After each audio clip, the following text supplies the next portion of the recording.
Vamos seguir? Então, a gente vai falar agora um pouquinho sobre campo jurídico, o que está em jogo na Lava Jato. Lava Jato que ontem veio com nova denúncia. Deixa eu pegar as nossas informações aqui.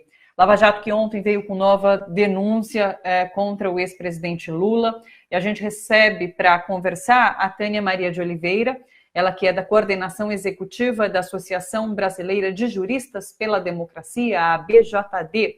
Olá, Tânia, tudo bem com você? Olá, Thalita, tudo bem? Boa tarde aí os telespectadores do Bom para Todos. Vamos lá, Tânia, vamos tentar entender o que aconteceu ontem. A Força-Tarefa da Operação Lava Jato, lá no Paraná, protocolou uma nova denúncia contra o ex-presidente Lula. Além de Lula, também foram denunciados Antônio Palocci, ex-ministro da Fazenda, Paulo Okamoto, que é o presidente do Instituto Lula. O Ministério Público acusa de usar o Instituto para lavar 4 milhões doados pela Odebrecht entre dezembro de 2013 e março de 2014. A defesa do ex-presidente publicou uma nota dizendo que essas doações estão devidamente documentadas por meio de recibos emitidos pelo Instituto Lula, que inclusive não se confunde com a pessoa do ex-presidente e que inclusive todas essas doações foram devidamente contabilizadas. Como que você assistiu? A gente sabe que o Lava Jato está em descrédito e agora aparece com mais essa denúncia contra Lula, né?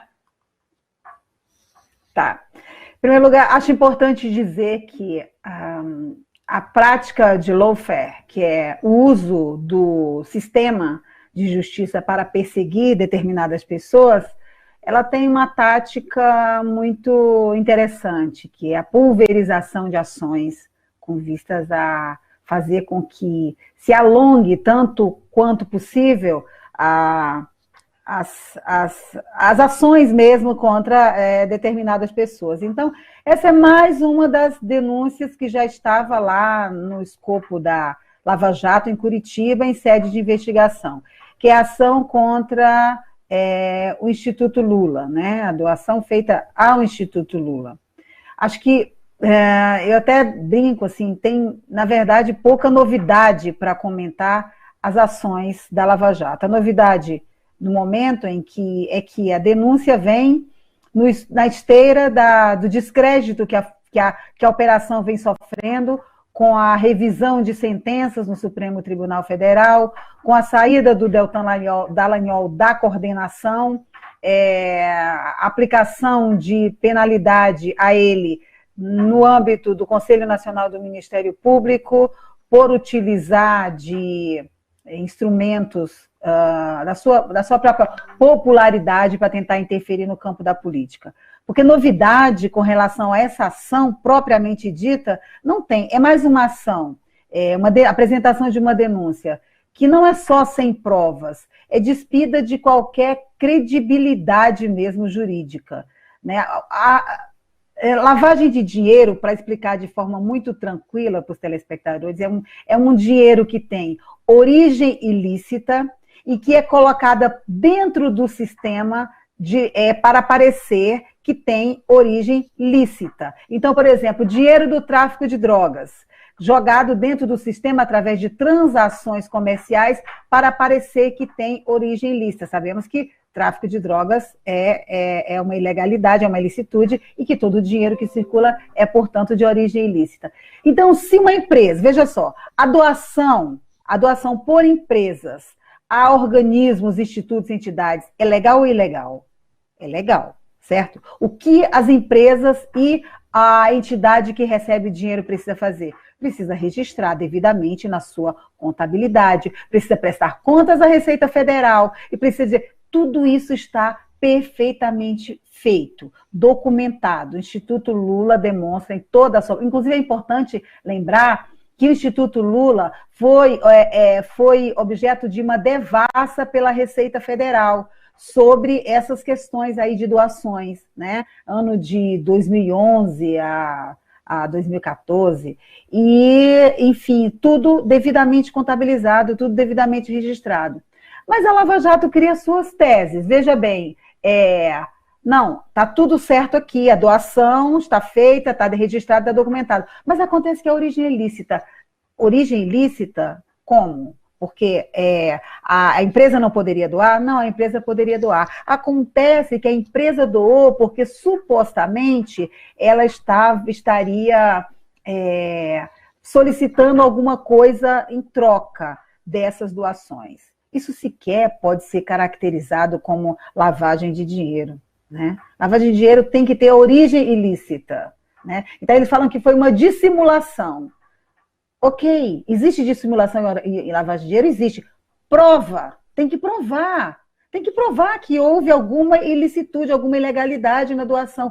Se não é conjectura, é como se eu fizesse normalmente, regularmente, a minha declaração de imposto de renda, tudo devidamente comprovado, e a Receita resolvesse dizer assim, veja só, essa consulta que você diz que fez, que declarou aqui na sua declaração de saúde, na verdade, ela foi ilícita. Eu falei, não, mas eu fui lá, fiz a minha consulta, a minha médica me deu o recibo e eu declarei normalmente aqui na minha declaração de imposto de renda. Não, mas você fez isso para dissimular, porque na verdade você não foi fazer a consulta. Como assim? Né?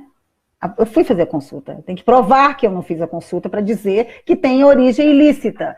Então é um apanhado de factoides. A Lava Jato é em si mesma uma operação que prima pelo apanhado de factoides. Essa é mais uma denúncia vazia, literalmente denúncia vazia.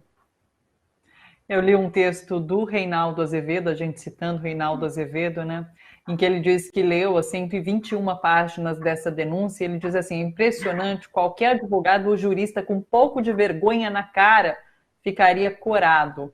E daí a gente tem também aqui para compartilhar a postagem do ex-presidente Lula sobre essa questão, sobre essa denúncia. Vamos dar uma olhada, ele diz assim, a Lava Jato todo dia inventa uma mentira na expectativa de que algo colhe contra o Lula. Essa gente ainda vai ser condenada por crime de lesa pátria, é apenas uma questão de tempo. O Ministério Público é uma instituição séria e não pode ser tomado por fedelhos messiânicos. E o que me chama a atenção, Tânia, enquanto você explicava toda essa ação, essa denúncia, é que a Lava Jato, ela segue essa cartilha do lawfare, né? Todos os pontos que existem, que configuram esse lawfare, a Lava Jato tá ticando tudo. Sim, segue direitinho, né? Segue direitinho. E faz escola. Eu não diria que a Lava Jato iniciou esse processo, não, porque o sistema de justiça penal é realmente um sistema seletivo e injusto para as pessoas em geral. Mas no âmbito da criminalização da política, a Lava Jato faz escola e tem reproduzido, né, a tática. A própria ação aí do braço da Força Tarefa no Rio de Janeiro, agora pelo juiz Marcelo Bretas, é a mesma tática adotada pelo Sérgio Moro e pela Lava Jato durante todos esses anos lá em Curitiba, né? Ações absolutamente espetaculares, espetaculosas, feita no mesmo dia em que ele recebeu uma denúncia de 504, falando em páginas, recebeu uma denúncia de 504 páginas no mesmo dia, aceitou a denúncia no mesmo dia em que faz a operação de busca e apreensão. Quer dizer, eu recebo a denúncia, depois eu vou buscar as provas. É realmente para envergonhar. O Reinaldo tem toda a razão. Essas peças produzidas pela Operação Lava Jato, as peças de denúncia do Ministério Público são para envergonhar a instituição. São para envergonhar qualquer profissional da área jurídica. Tânia, como você viu essa operação, esses mandados de busca e apreensão autorizados pelo Marcelo Bretas contra o advogado Cristiano Zanin, que faz a defesa do ex-presidente Lula? A gente comentou aqui um pouco na semana passada, conversei inclusive com o Cristiano Zanin no Brasil TVT no domingo. Há um questionamento em relação à jurisdição, inclusive, de Marcelo Bretas para julgar um caso que não é de esfera federal, enfim, faz parte também dessa lawfare que você comenta?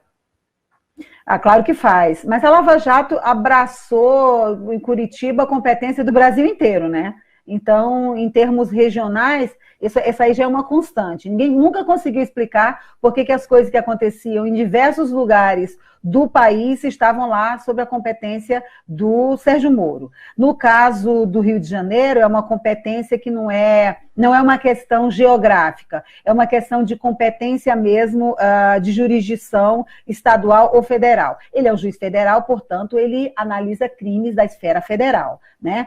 Nada explica que crimes, que essa discussão toda, que envolve pessoas que não têm prerrogativa de foro, portanto, e não está se tratando ali de crime de esfera federal, esteja sob a alçada de um juiz federal. Evidentemente, isso é de competência da Justiça Estadual do Rio de Janeiro. Então, o questionamento dele está perfeito, está correto. E o Marcelo Bretas está tentando, aquela história, não existe vazio na política, né? Já diz o bom provérbio. Também não existe um vazio no judiciário totalmente tomado pela política. Não existe vazio. O que está acontecendo aqui? Com o descrédito do braço da Lava Jato Curitiba, os demais, porque a Lava Jato tem um braço, além de Curitiba, tem São Paulo, Brasília e Rio de Janeiro. Então, os outros atores começam a querer ocupar aquele espaço que está em descrédito de Curitiba, né? Não temos mais um juiz herói, né? Autoproclamado herói lá em Curitiba, então tem no Rio de Janeiro alguém que quer tomar esse espaço. Decretação foi isso, eu já disse antes, a propósito da discussão anterior, né, um pedido de busca e apreensão sobre escritórios e residências de advogados, no mesmo dia em que ele recebe a denúncia do Ministério Público. Imensa, é uma coisa completamente fora do... Primeiro você investiga, depois você, com base nas provas colhidas, analisa isso o juiz. Analisa se, a partir dessa investigação feita pela polícia, pelo Ministério Público, analisa se recebe ou não a denúncia. Não. Ele recebeu a denúncia e foi buscar as provas. Então é mais um espetáculo produzido, agora no Rio de Janeiro, pelo novo candidato a herói, né, da Lava Jato, chamado Marcelo Bretas, que já é uma figura conhecida de todos nós, amigo do Moro, absolutamente ligado ao presidente Jair Bolsonaro, é bom que se diga isso, que a nova faceta da Operação Lava Jato, na minha opinião, a partir da briga deflagrada entre Augusto Aras e a Força Tarefa lá em Curitiba, é que a Lava Jato agora se aproxima do bolsonarismo militante. E ele é pleiteante de uma vaga para o STF também, a gente não pode esquecer, Marcelo Bretas, né? Deixa eu continuar nesse assunto da Lava Jato, para falar sobre Luiz Fux, pode ser, que assumiu a presidência do STF, é um lavajatista declarado, né? O que a gente pode esperar? Ai, difícil. Veja, o Fux tem protagonizado episódios muito lamentáveis no Supremo Tribunal Federal como juiz daquela corte, né? As votações as mais ruins possíveis do ponto de vista das garantias, né? Se mostrou totalmente ao lado desse modelo investigativo desviante, né? Ilegal mesmo, produzido pela Operação Lava Jato, votou contra as ações declaratórias lá da presunção de inocência. Então a postura dele sempre foi muito ruim do ponto de vista da garantia de direitos. O presidente do Supremo Tribunal Federal tem um poder de agenda muito grande, né? Tem um poder de agenda muito grande. Eu acho que a sociedade deve estar muito atenta para cobrar e verificar como é que vai ser exercido esse poder de agenda pelo Fux, né? Porque a depender das posições que ele tem explanado até aqui, acho que devemos nos preocupar muito com essa presidência. Mas é uma questão de fiscalização também e de acompanhar qual vai ser o comportamento dele. Existe hoje uma disputa muito grande, né? Já foi dito isso no âmbito da Lava Jato, sobre o que é o legado de Sérgio Moro, Deltan Dallagnol e companhia, e o que são os novos atores aí impulsionados pelo Augusto Aras na Procuradoria-Geral da República. De novo, a briga Aras Força-tarefa da Operação Lava Jato é a briga Moro-Bolsonaro. A gente não pode ser inocente de deixar de verificar isso. É claro que enquanto ele estiver cobrando que se apure, que se investigue e que se puna até todas as ilegalidades, se reveja e puna a todas as ilegalidades cometidas pela força-tarefa da Operação Lava Jato, eu acho que a gente tem que apoiar, inclusive, né? Tem que ir junto mesmo, não perdendo de vista que existe um interesse muito grande de tomar conta da operação, desta vez para proteger o mandatário do Planalto Central e os seus. Você citou esse poder de agenda de Luiz Fux agora, só para eu entender um detalhe especificamente sobre a suspeição de Sérgio Moro, essa ação movida pelo ex-presidente Lula no STF. Quem está com essa ação nas mãos é Gilmar Mendes. Ele que pode colocar para votação ou vai depender de alguma forma de Fux colocar isso na agenda? Não, essa pauta é pauta da segunda turma do Supremo Tribunal Federal. O Fux determina a pauta de plenário, né, que é a reunião dos 11 membros da corte. A segunda turma é composta por 5 juízes, a gente sabe, agora é o ministro Fachin, a ministra Carmen Lúcia, o ministro Gilmar Mendes, o ministro Lewandowski e o ministro Celso de Mello, que é o decano, que todos sabem. No dia 31 de outubro é o último dia dele na corte, ele completa 75 anos e então, a partir de 1º de novembro, está aposentado compulsoriamente. Situação do habeas corpus do ex-presidente Lula, tem 2 votos contrários do ministro Fachin, que é o relator da Lava Jato no Supremo, o voto da ministra Carmen Lúcia, e está com vistas com o ministro Gilmar Mendes. É ele que tem que levar para a pauta para ser julgado. Pauta da segunda turma, nesse caso. Que, neste momento, tem uma vaga, porque o ministro Celso de Mello está afastado de licença, né? Foi anunciado que, inclusive, ele volta agora em breve, a gente precisa aguardar aí, para ver se ele volta realmente antes da sua aposentadoria. De qualquer forma, a situação do habeas corpus é na segunda turma, aí não tem, ao menos em princípio, ingerência da presidência da casa. As turmas, elas têm competência terminativa para determinadas matérias, como é esse caso do habeas corpus. Isso não vai para plenário. Você, inclusive, já explicou para a gente, acho que foi com você que eu conversei, Tânia, em relação a empate no julgamento desse habeas corpus, porque Celso de Mello saindo, ficariam 4. Se fossem 2-2, esse empate é pró ex-presidente Lula. Pro réu. Sim, Pro-réu, a gente chama, o pessoal adora usar o termo em latim, o indúbio pro réu. Na dúvida, favorece-se o réu. Esse é um princípio de direito penal que, bom, pelo menos até hoje não foi burlado. A gente fala em princípio, as pessoas ficam assim pensando, será? Porque hoje em dia está difícil acreditar nos princípios, né, jurídicos, né? Mas na dúvida, qualquer empate favorece o réu. O indúbio pro réu significa, na dúvida, em favor do réu. Então, seria uma decisão favorável, como se de 3-2 fosse, no caso de empate. Embora a gente não saiba se o processo vai ser pautado com 4 juízes, né? Aí é uma coisa que está colocada ou não, vai depender do ministro Gilmar Mendes, que tem que efetivamente devolver o processo para a pauta. Perfeito. Uma última questão. Queria trazer aqui uma notícia que rodou bastante ontem em relação a um juiz que afirmou que o deputado estadual de São Paulo, Douglas Garcia, agiu bem em ter divulgado um dossiê antifascista nas suas redes sociais. E daí hoje o portal UOL traz uma reportagem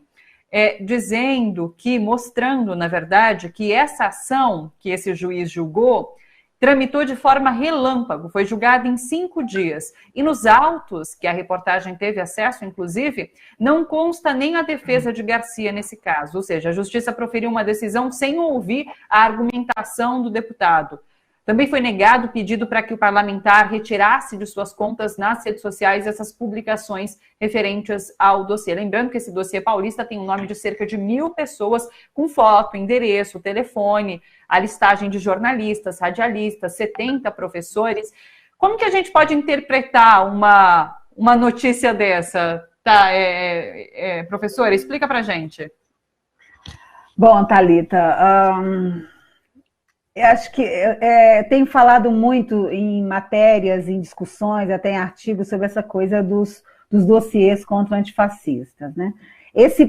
O Douglas Garcia, ele inaugurou, na verdade, uma uma prática que em seguida foi verificada no âmbito do Ministério da Justiça, através da CEOP, né, naquele caso contra os policiais antifascismo. Hoje, precisamente, está acontecendo pedidos de inquérito em alguns estados, com destaque para o estado do Rio Grande do Norte, onde um procurador chamado Wendel Beethoven pediu instauração de inquérito contra policiais também antifascismo. Então, parece uma distopia. Ser antifascista no Brasil é se arriscar a ser denunciado ou condenado no sistema de justiça. Uma distopia. O que acontece, esse juiz dá uma decisão, e ele deu uma decisão negando o pedido de um estudante que consta na lista lá, divulgada pelo Douglas Garcia, pedindo indenização, e aí ele fala de liberdade de expressão, fala que se quer calar a crítica, que se quer... Uma coisa completamente, eu diria que, para usar o Caetano Veloso, é o avesso do avesso.